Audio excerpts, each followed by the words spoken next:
और अपने संकल्प के तहत मध्य प्रदेश के मुख्यमंत्री शिवराज सिंह चौहान प्रतिदिन एक पौधा रोपते हैं। आज भी उन्होंने पौधा रोपा, कुछ कह रहे हैं, सुनते हैं। संक्रमण लगातार बढ़ते रहने की है।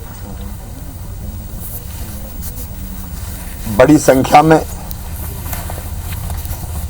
भोपाल, इंदौर, जबलपुर, ग्वालियर सहित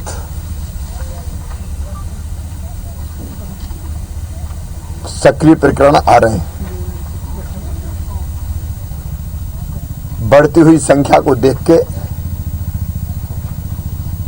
हम निरंतर प्रयास कर रहे हैं कि अस्पतालों में बिस्तर की संख्या बढ़ती रहे।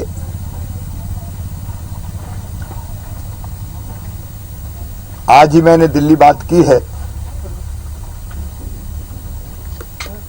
एम्स भोपाल में जितने बेड खाली है वो अब कोविड के पेशेंट्स के लिए उपयोग किए जाएं और खाली हो तो उनको कोरोना के इलाज के लिए रिजर्व किया जाए। आरकेडीएफ पीपुल्स में भी बेड्स बढ़ाए गए। इंदौर में इंडेक्स अस्पताल ले लिया गया है। अभी जो बिस्तरों की संख्या है 9 अप्रैल तक सरकारी अस्पतालों में 17,492 और निजी अस्पतालों में 13,250 थे। कुल मिला के कोविड के इलाज के लिए 30,742। अब जो हमने संख्या बढ़ाई है 13 अप्रैल तक, तो 19,410 बेड सरकारी अस्पतालों में और 17,036 बेड्स अब प्राइवेट अस्पतालों में बढ़ाए जा चुके हैं। कुल मिला के 36,446 बेड्स हमारे पास कोविड के इलाज के लिए आज उपलब्ध हैं। उपलब्ध मतलब पेशेंट्स भी हैं कि 5 दिन में कुल मिला के 5,700 से अधिक बेड बढ़ाने में हम सफल हुए हैं। ये क्रम लगातार जारी रहेगा। कोविड केयर सेंटर्स की स्थापना, जहां सामान्य लक्षण के मरीजों को एडमिट किया जाएगा।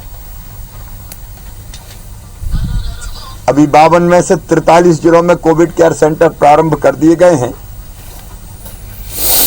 जिनके बिस्तर की क्षमता लगभग 7,215 है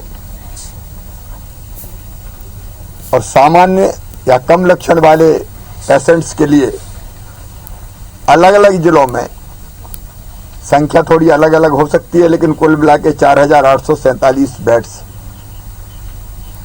अभी उपलब्ध है।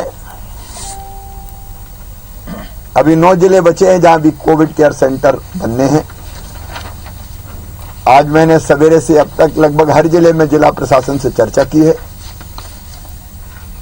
वहां की स्थितियों की जानकारी ली है और 3 बजे अभी हमारी फिर बैठक है, जिसमें प्रभारी मंत्री भी, जिनको कोविड प्रभारी बनाया गया है, ऑफिसर्स रहेंगे।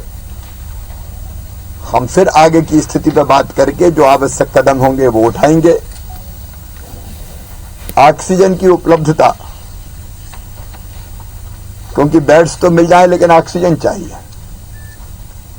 उस पर हम निरंतर ध्यान दे रहे हैं। 8 अप्रैल को हमारे पास ऑक्सीजन की उपलब्धता 130 मीट्रिक टन थी। 9 अप्रैल को बढ़ के वो 180 मीट्रिक टन हुई। 12 अप्रैल को वो बढ़ के 267 मीट्रिक टन हुई। मैं दिल्ली लगातार संपर्क में हूं। माननीय प्रधानमंत्री जी, गृह मंत्री जी, पीयूष गोयल जी, धर्मेंद्र प्रधान जी, सबसे मैं लगातार बात कर रहा हूं ताकि ऑक्सीजन की उपलब्धता बढ़ती रहे। क्योंकि टैंकर से हमारे यहाँ ऑक्सीजन आती है दूसरे राज्यों से, तो रास्ते में ऐसी स्थिति भी बन जाती है कि आने में देर लगती है, तो उनको एम्बुलेंस जैसी इमरजेंसी सेवा घोषित कर दिया गया है और पुलिस के संरक्षण में टैंकर चले और समय पे आ पाए, क्योंकि डिले हम उसको नहीं होने दे सकते। टैंकर्स की उपलब्धता भी लगातार और टैंकर्स कैसे मिले इसके प्रयास भी हम कर रहे हैं और ऑक्सीजन के साथ साथ रेमडेसिविर इंजेक्शन हमने जब से प्रयास प्रारंभ किया 31,000 इंजेक्शन हमको प्राप्त हो गए। 2000 अभी आज आने वाले हैं, फिर 16 अप्रैल को 10,000 इंजेक्शन और मिलेंगे जो हमने ऑर्डर दिए हैं। प्राइवेट सेक्टर में भी मिल जाए इसके हम लगातार प्रयास कर रहे हैं। जितने संभव उपाय हैं सभी किए जा रहे हैं, क्योंकि सारे देश में कोविड पैर पसार रहा है और इसलिए युद्ध स्तर पर काम करना जरूरी है। हम कोई कसर नहीं छोड़ेंगे। लोकल भी मैंने अस्पतालों को कहा है, 2 अफसर हमने तय किए, एसएन मिश्रा और नरहरी, जो ऑक्सीजन की सप्लाई का काम देख रहे हैं। कई छोटे छोटे अस्पताल है जिनने कोविड का उपचार करना शुरू कर दिया और वहां से वो अचानक कई बार कहते हैं कि अब ऑक्सीजन चाहिए, तो कहा कि पहले से टाई अप करके समय रहते पता चले कि कहां कितनी ऑक्सीजन की जरूरत है। एक हम ऑक्सीजन का ऑडिट भी करेंगे कि जितनी जरूरत है उतनी लग रही है या, उसके निर्देश भी हमने दिए हैं। मैं प्रदेशवासियों से एक अपील जरूर करना चाहूंगा,